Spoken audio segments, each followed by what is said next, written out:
এটা হচ্ছে একটা বৃত্তাকার পথ।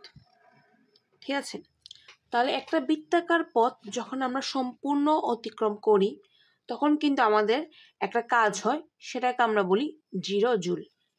বিষয়টা আমার মনে হয় মাথার মধ্যে হঠাৎ করে কিরকম লাগলো, তাই না? আমি বলতেছি এই হচ্ছে একটা বিন্দু, এই বিন্দুতে একজন ব্যক্তি দাঁড়িয়ে আছে। এই ব্যক্তিটি যদি এই বিন্দু থেকে যাত্রা শুরু করে আবার এই একই বিন্দুতে এসে পৌঁছায়, তখন তার যে কৃত কাজ হবে সেটা হবে 0 জুল। কেন? কারণ আমরা জানি ডাব্লু সমান হচ্ছে এফ এস। এস মানে কি? স্মরণ। স্মরণ কি? স্মরণ হচ্ছে কোনো ব্যক্তি বা বস্তুর শেষ অবস্থান এবং আদি অবস্থানের মধ্যবর্তী দূরত্ব। শেষ অবস্থান বিয়োগ আদি অবস্থান যে মধ্যবর্তী দূরত্ব, সেটাকে আমরা বলে থাকি হচ্ছে স্মরণ। তাহলে এই যে ব্যক্তিটা, এই ব্যক্তির শেষ অবস্থান কোনটা? এই বিন্দুতে, কারণ সে এই বিন্দুতে যাত্রা শুরু করে আবার কি এই বিন্দুতেই ফিরে আসছে। তার শেষ অবস্থান হচ্ছে এই বিন্দুতে, আবার তার শুরুর অবস্থান কোথায়? এই বিন্দুতে। তো এ থেকে বিয়োগ করে কত? 0। তাহলে এই বৃত্তাকার পথের স্মরণ কি হয়? বৃত্তাকার পথের স্মরণ হয় 0। সেটা কিন্তু আমরা অধ্যায় 2-এ পড়েছি। তাহলে এখন যদি আমরা এফ এস সমান 0 বসাই, তাই কোনো কিছুর সাথে 0 গুণ করলে 0, এফ সমান কত? 0 জুল। তাহলে বৃত্তাকার পথে যদি কোনো একটি ব্যক্তি সম্পূর্ণ একবার ঘুরে, তাহলে যে কাজ হয় সেটা কি? 0 জুল। এরপরে আমরা পরবর্তী যাচ্ছি কাজের একক।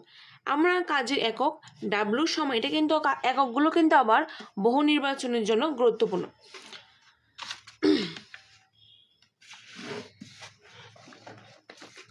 কাজের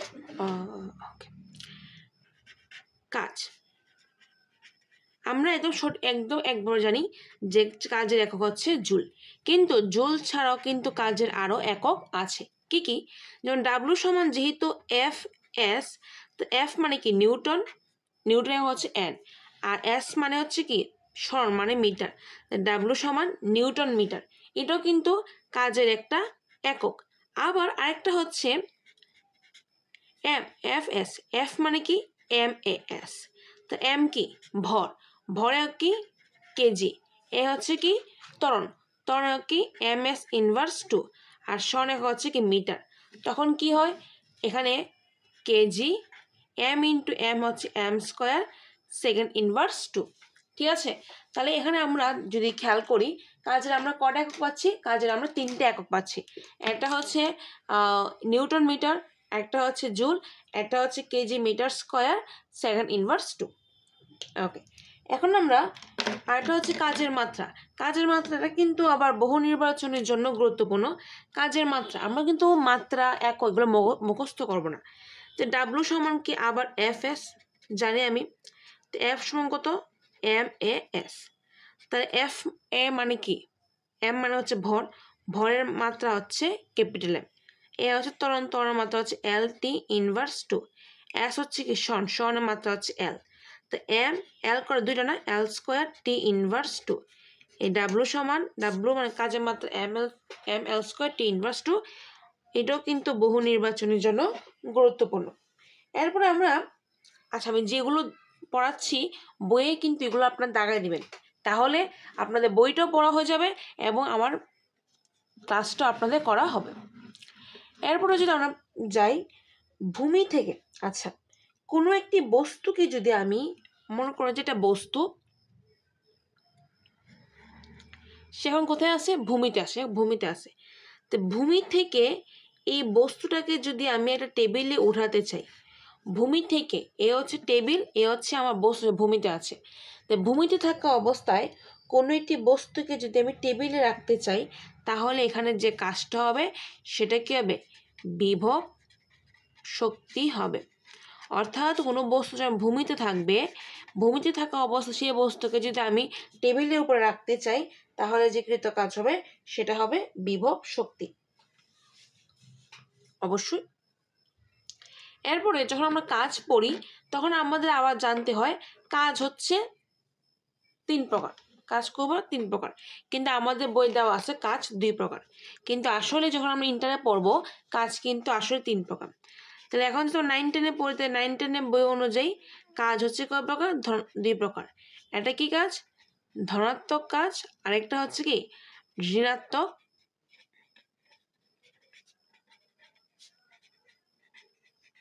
কাজ। এখন ধনাত্মক কাজটা আসলে কি? ধনাত্মক কাজটা হচ্ছে এই হচ্ছে একটা বস্তু, এই বস্তুকে আমি কি করছি? এইদিকে বল প্রয়োগ করছি। এই বস্তুকে কোন দিকে বল প্রয়োগ করছি? এই বস্তুকে আমি এই দিক বরাবর বল প্রয়োগ করছি।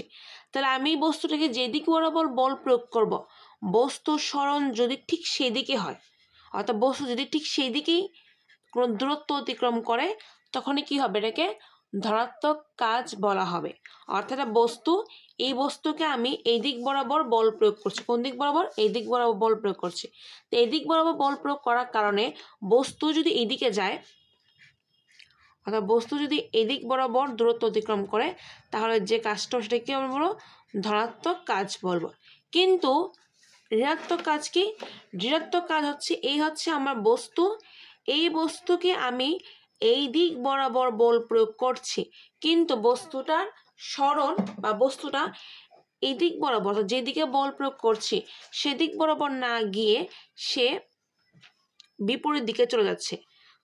অর্থাৎ যেদিকে বল প্রয়োগ করছি বস্তুটা সেদিকে না গিয়ে তার বিপরীতে চলে যাচ্ছে, সেটাকে আমরা বলি ঋণাত্মক কাজ। এটা কখন হয়? ধরা যাচ্ছে কি একটা ঠেলা গাড়ি বা একটা গতিশীল গাড়ি, এই গতিশীল গাড়িকে যখন আমি আটকাতে চাইবো বা গাড়িকে যখন আমি বল প্রয়োগে তাকে থামাতে চাইবো, তখন আমি গাড়িটা মনে করি এদিক বরাবর বল প্রয়োগ করছি। এ হচ্ছে গাড়ি, সে গাড়িকে আমি কি করতে যাচ্ছি? থামাতে যাচ্ছি। তো গাড়িকে থামাতে চাইলে আমি কি দিক বরাবর বল প্রয়োগ করবো? এই দিক বরাবর বল প্রয়োগ করবো। তাই বল প্রয়োগ করার সাথে সাথে গাড়ি থেমে যাবে না, আমি বল প্রয়োগ করার সাথে সাথে কিন্তু গাড়িটা থেমে যাবে না, উল্টা গাড়ি কিন্তু আমাকে আরো কিছুটা দূরত্ব নিয়ে পিছনে নিয়ে যাবে, তাই তো? এ হচ্ছে গতিশীল গাড়ি, সেটাকে আমি থামাতে চাইছি এই দিক বরাবর বল প্রয়োগ করে। এখন এদিক বরাবর বল প্রয়োগ করলে গাড়ি কিন্তু সাথে সাথে থেমে যাবে না, বা সে কিন্তু এই দিকে গিয়ে থামবে না, উল্টা গাড়ি আমাকে কি করবে? গাড়ি আমাকে এই দিকে নিয়ে যাবে, নিয়ে গিয়ে কিছু দূর পর্যন্ত গিয়ে আমাকে কি থামাবে। কিন্তু কথা হচ্ছে আমি তো বল প্রয়োগ করেছি এদিকে, তো সে তো এখানে থামার কথা না, কিন্তু সে আমাকে নিয়ে বন্ধু কিসে এদিকে গিয়ে থামে। তাহলে সরণটা হচ্ছে কি বলের বিপরীতে, অর্থাৎ বল আমি প্রয়োগ করছি এই দিক বরাবর, সরণটা হচ্ছে তার কি বিপরীতে, তখন মাইনাস এফ এস। এস তো সরণ, মাইনাস হচ্ছে কি মাইনাস দ্বারা মূলত দিক বোঝাচ্ছে। মাইনাস দ্বারা কি বোঝাচ্ছে? মাইনাস দ্বারা মূলত দিক মানে বিপরীত দিক বোঝাচ্ছে। ঠিক আছে, ওকে, তাহলে আমরা বুঝতে পারছি। এরপরে আরেকটা কথা হচ্ছে, এটা আমরা অনেকে ভুলে যাই, এটাও কিন্তু বহু নির্বাচনের জন্য গুরুত্বপূর্ণ, যে কাজের কিন্তু দিক নেই, কাজ কিন্তু একটা স্কেলার রাশি, কাজ কিন্তু একটি স্কেলার রাশি। এখন কাজ মানে ডাব্লু সমান এফ এস, দুইটা ভেক্টর রাশি, বলও একটা ভেক্টর রাশি, সরণও একটা ভেক্টর রাশি, কিন্তু দুইটা ভেক্টর রাশি গুণ করলে কি পাই? আমরা একটা স্কেলার রাশি পাই। এটা অন্যরকম, যে দুইটা ভেক্টর রাশি গুণ করলে আমরা কি পাচ্ছি? স্কেলার রাশি পাচ্ছি। ঠিক আছে, তাহলে আমরা ধনাত্মক কাজ বুঝলাম, ঋণাত্মক কাজ বুঝলাম। ধনাত্মক কাজ হচ্ছে কি, যখন আমরা কোনো বস্তুকে শক্তি দেই, সেটা হচ্ছে কি ধনাত্মক কাজ। যখন কোনো বস্তুকে আমরা শক্তি দিই সেটা হচ্ছে ধনাত্মক কাজ। আর ঋণাত্মক কাজ কি? যখন আমরা বস্তু থেকে শক্তি কি সরিয়ে নিই, তো সেটাকে আমরা কি বলি? ঋণাত্মক কাজ বলে থাকি। এরপর আমরা গেলাম শক্তি। শক্তি মানে হচ্ছে এনার্জি।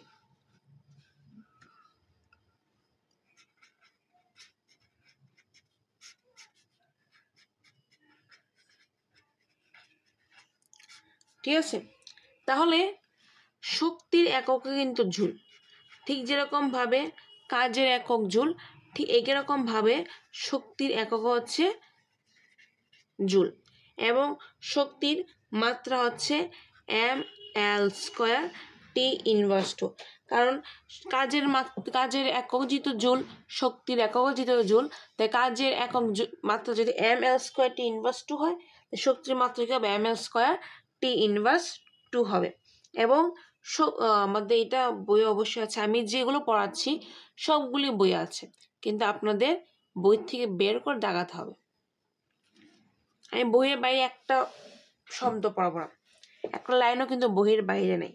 শক্তির সবচেয়ে সাধারণ রূপ হচ্ছে কি যান্ত্রিক রূপ। শক্তি অর্থাৎ এনার্জির সবচেয়ে সাধারণ রূপ, মানে সবচেয়ে প্রথম যে রূপটা, একদম এখান থেকে মূলত শক্তি বিভিন্ন রূপে রূপান্তরিত হয়। মূলত যান্ত্রিক শক্তি, বিদ্যুৎ শক্তি, তাপ শক্তি, আলোক শক্তি, রাসায়নিক শক্তি, তো যান্ত্রিক শক্তি থেকে শক্তি বিভিন্ন শক্তি থেকে রূপান্তরিত হয়। তাহলে শক্তির একদম যে সাধারণ রূপটা হচ্ছে কি, তার হচ্ছে যান্ত্রিক শক্তি। তবে এই অধ্যায়ে কিন্তু আমরা যান্ত্রিক শক্তি সম্পর্কে পড়ি না। এই অধ্যায়ে আমরা যান্ত্রিক শক্তির দুইটা রূপ, একটা হচ্ছে বিভব শক্তি এবং আরেকটা হচ্ছে গতি শক্তির সম্পর্কে আলোচনা করি, তাই তো? আচ্ছা, ওকে। আর এটা মনে রাখবেন, যত ধরনের শক্তি রূপান্তর ঘটে, কি বললাম, যত ধরনের শক্তি রূপান্তর ঘটে তার মধ্যে সবচেয়ে বেশি রূপান্তর ঘটে তাপ শক্তি থেকে। তাপ শক্তি থেকে সবচেয়ে বেশি রূপান্তর ঘটে। তো আমরা প্রথমে যে জানলাম যে শক্তির সাধারণ রূপ, অর্থাৎ শক্তিকে মূলত আমরা যান্ত্রিক শক্তি হিসেবেই চিনি। অর্থাৎ আমরা যখন মোটর চলে, এটা যখন যান্ত্রিক শক্তি, তখন আমরা বলি হ্যাঁ এই শক্তির, এই যন্ত্রে একটা এনার্জি আছে। তো আমরা যেটা আমরা দেখি, শক্তিকে মূলত আমরা যান্ত্রিক রূপেই দেখি, তাই শক্তি সাধারণ রূপ হচ্ছে যান্ত্রিক রূপ। তবে শক্তির সবচেয়ে বেশি রূপান্তর ঘটে কিন্তু তাপ শক্তি। রূপান্তর মানে কি, আমরা আগে বলছি শক্তির রূপ নেই, শক্তির সৃষ্টি নেই, শক্তি ধ্বংস নেই, শক্তির সাথে কি ঘটে, রূপান্তর ঘটে। তাহলে এখানে শক্তি যে রূপান্তরটা ঘটে বেশিরভাগ ক্ষেত্রে তাপ শক্তি থেকে, তাপ শক্তি থেকে শক্তি ঘটে বেশি রূপান্তর ঘটে। এখন আমরা দেখব শক্তির বিভিন্ন রূপ। আমাদের টপিক শক্তির বিভিন্ন রূপ।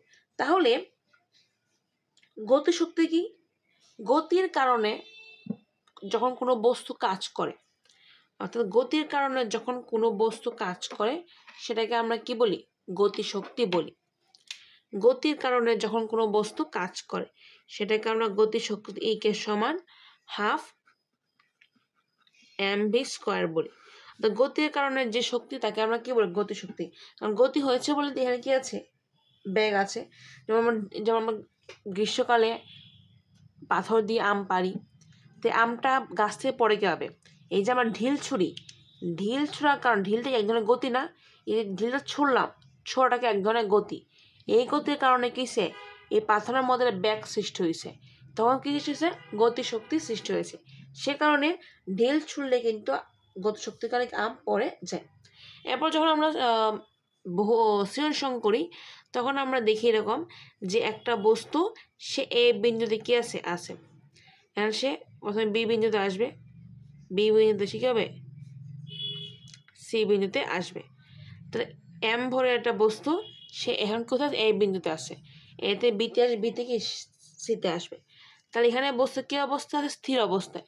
বস্তু কি অবস্থায়, স্থির অবস্থায়। ইউ সমান কত, 0 ms−1। তাহলে এই এ বিন্দুতে বস্তুর কি শক্তি হিসেবে আছে, বিভব শক্তি। এই বিন্দুতে যেহেতু বস্তুটা স্থির অবস্থায় আছে, তাই কোনো বস্তু যখন স্থির অবস্থা থাকে তখন তার মধ্যে যে শক্তিটা সঞ্চিত হয় সেটাকে আমরা কি বলি, বিভব শক্তি বা ইপি বলে থাকে। কি বললাম, যখন কোনো বস্তু স্থির অবস্থায় থাকে তখন তার মধ্যে যে শক্তিটা সঞ্চিত থাকে আমরা কি বলি, বিভব শক্তি বলি।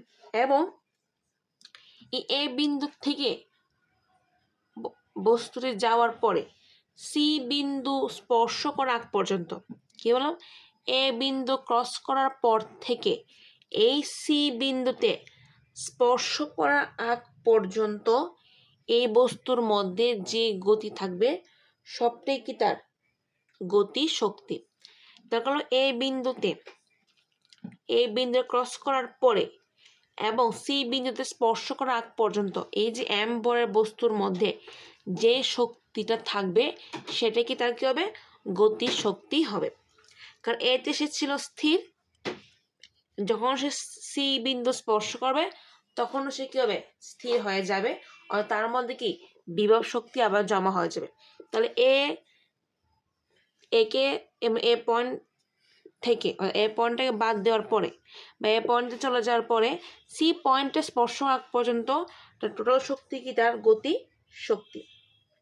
ঠিক আছে, কিন্তু যখনই এই বস্তুটা সি বিন্দুতে প্রবেশ করে যাবে তখনই কিন্তু আমরা কি পাবো বিভব শক্তি পেয়ে যাব।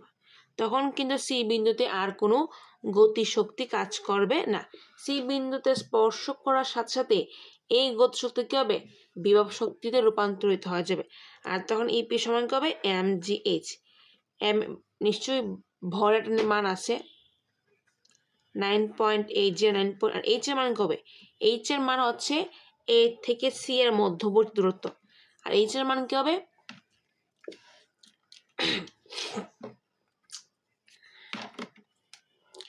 এ থেকে এই যে সি, এই সি এর মধ্যবর্তী দূরত্ব যত মিটার হবে সেটা কি এইচ এর মান হবে।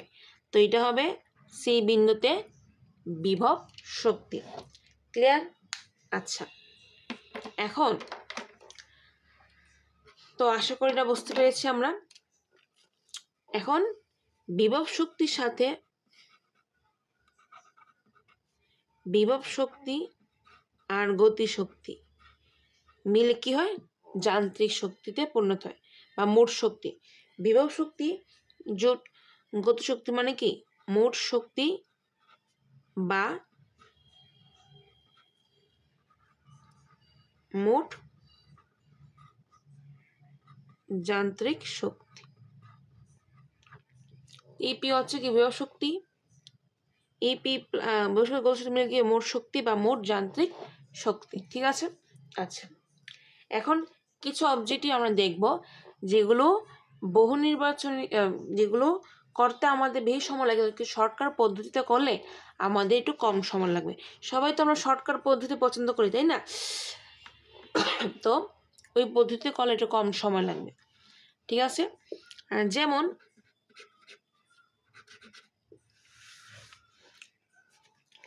ধরলাম কোনো বস্তুর ভর যদি আপনারা খাতা লিখে নেন মানে বইয়ের কোণে লিখে রাখেন,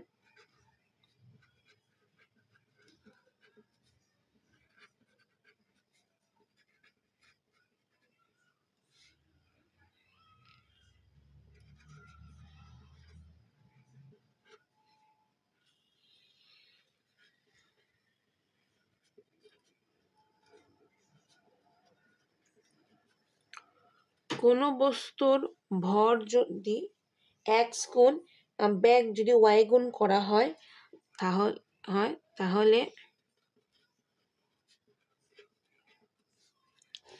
এর গতি শক্তি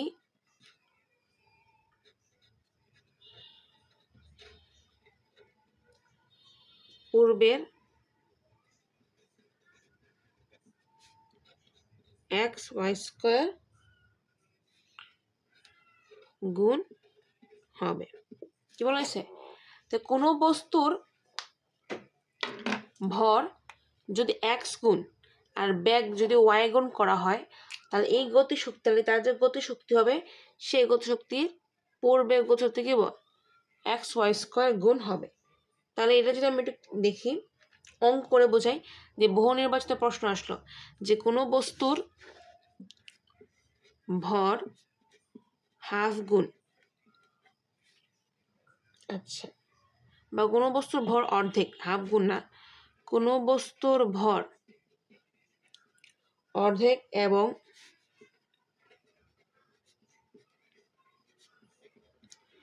বেগ 4 গুণ করা হলে, কি বললাম কোনো বস্তুর ভর অর্ধেক এবং বেগ 4 গুণ করা হলে পূর্বের গতিশক্তি বের করো। তাহলে গতিশক্তি পূর্বের থেকে এত গুণ হবে। তাহলে কোনো বস্তুর ভর হচ্ছে অর্ধেক আর বেগ হচ্ছে কি 4 গুণ হলে তার গতিশক্তি বের করতে বলছে। ঠিক আছে, তাহলে গতিশক্তি কীভাবে বের করবো?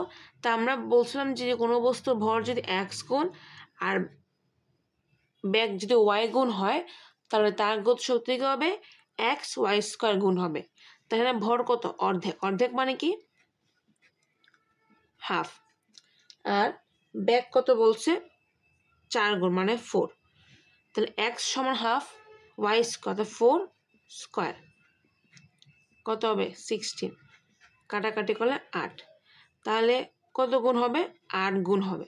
অর্থাৎ কোনো বস্তুর ভর যদি আমরা অর্ধেক আর বেগ যদি আমরা 4 গুণ করি তাহলে গতিশক্তি হবে পূর্বের তুলনায় 8 গুণ হবে।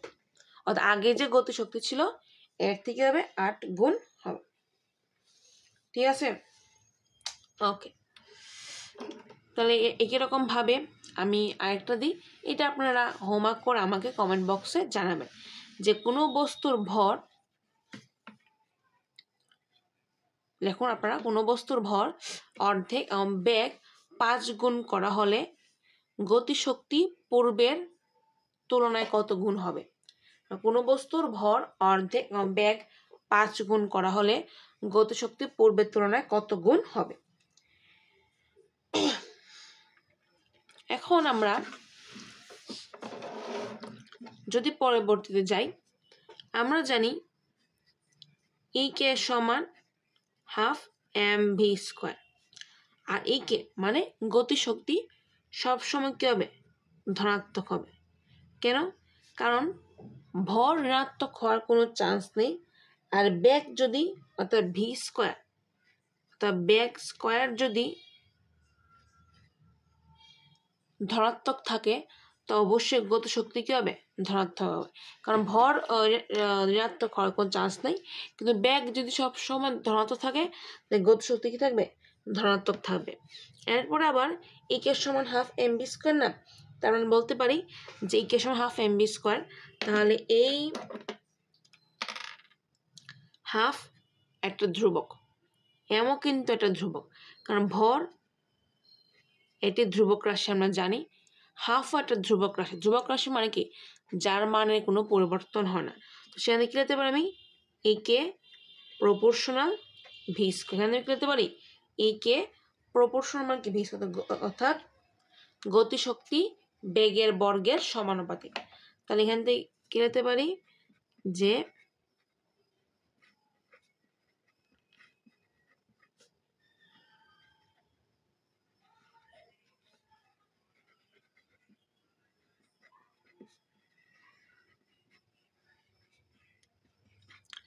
তাহলে এখন যদি বেগকে আমরা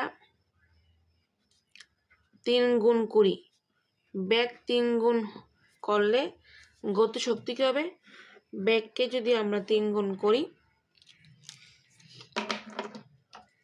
তাহলে গতিশক্তি হবে 3² মানে কি?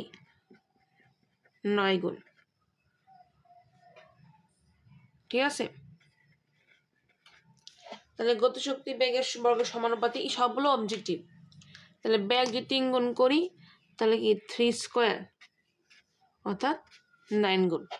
ঠিক আছে, ওকে।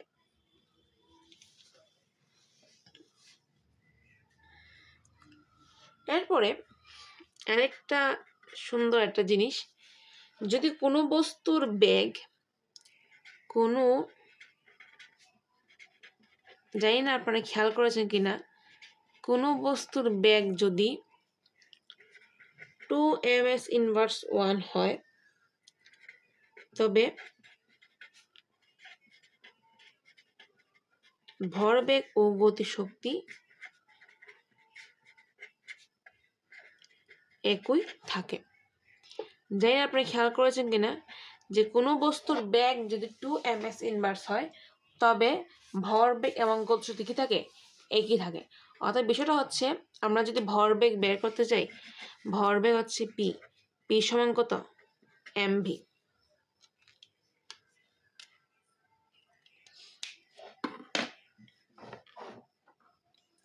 পি সমান হচ্ছে এম ভি। তাহলে এখানে ভি সমান কত 2 ms ইনভার্স 1, তো পি সমান হচ্ছে 2m। আবার গতিশক্তি ই কে সমান কত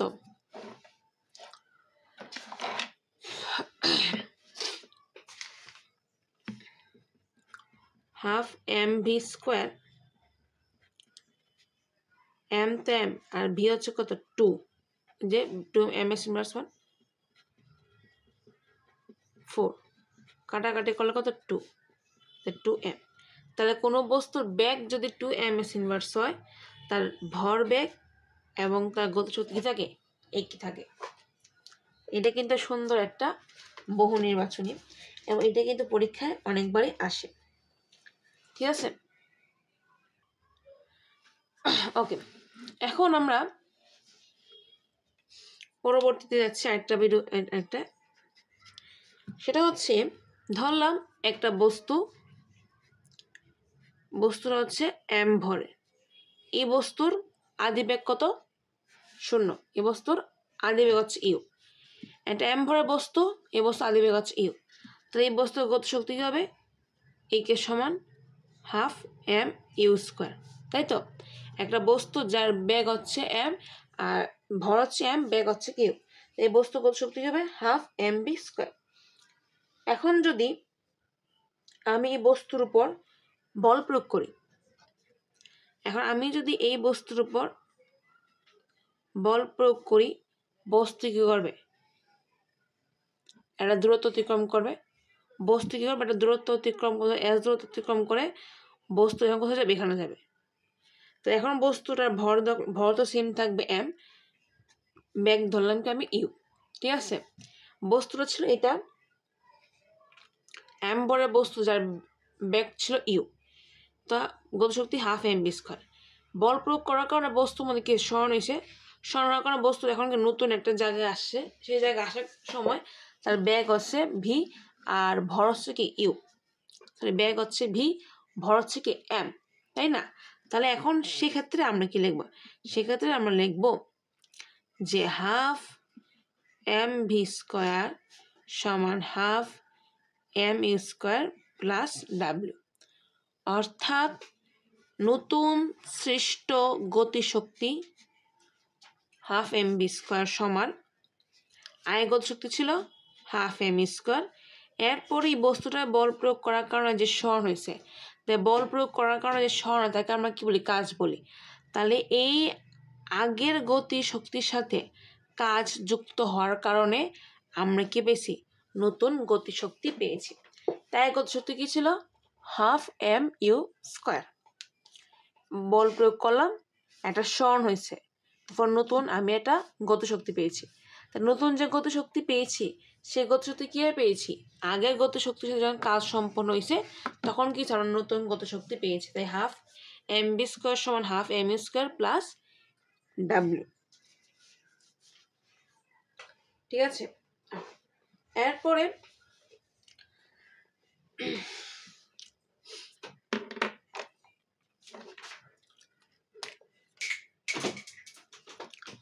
যদি আমরা বলি বস্তুর গতিশক্তি, বস্তুর গতিশক্তি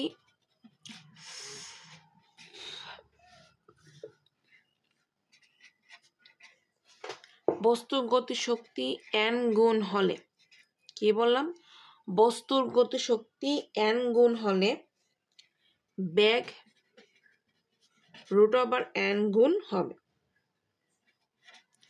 তাই তো। বস্তুর গতিশক্তি যদি n গুণ হয় তাই বেগ কি হবে √n গুণ হবে। তো বিষয়টা কি হচ্ছে কি হবে, এই কথা আমি কিভাবে লিখলাম, কারণ আমি জানি ই কে সমান হাফ এম ভি স্কোয়ার, তাহলে আমি হাফ এম কে যে ধ্রুবক ধরি ই কে সমানুপাতিক ভি স্কোয়ার, তাই তো। তাহলে আমি এই স্কোয়ারটাকে সরাতে গেলে কি করতে হবে, উভয় পক্ষে রুট করতে হবে, রুট করতে হবে না, অবশ্যই উভয় পক্ষে রুট করতে হবে, তাহলে করতে হবে √, সমানুপাতিক ভি, ঠিক আছে। আচ্ছা, এখন এখানে বিষয়টা কি বলছে, এখানে বিষয় হচ্ছে বস্তুর গতিশক্তি n গুণ হলে, ব্যাগ কি হবে রুট ওভার n গুণ হবে।